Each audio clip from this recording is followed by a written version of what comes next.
Hello friends. கடந்த வீடியோவில் நம்ம வில்லினுடைய உபயோகம் பற்றி பார்த்தோம்.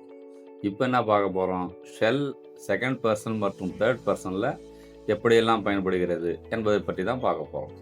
ஃபஸ்ட்டு யூசேஜ்னா உறுதி கூற. You shall get permission after you finish the task. உனக்கு இடப்பட்ட வேலையை நீ முடித்தால் உனக்கு அனுமதி கிடைக்கும். If you do a good job you shall get a piece of cake. அடுத்த யூசேஜ்னா தடை செய்வதை அல்லது பயமுறுத்துவதை குறிக்க. You shall not take a photo here. நீங்கள் இங்கு ஃபோட்டோ எடுக்கக்கூடாது.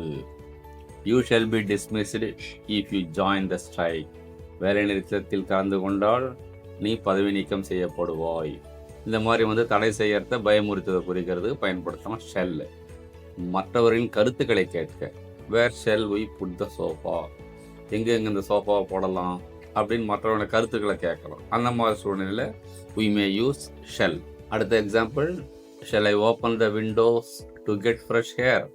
அடுத்த வீடியோவில் நாம் உட்டினுடைய உபயோகம் குறித்து பார்க்கலாம். இந்த வீடியோ உங்களுக்கு பிடிச்சிருந்தா லைக் பண்ணுங்கள், ஷேர் பண்ணுங்கள், உங்கள் கருத்துக்களை கமெண்ட்டில் தெரிவிங்க. மேலும் சில வீடியோக்களை பெற சப்ஸ்கிரைப் பண்ணுங்கள்.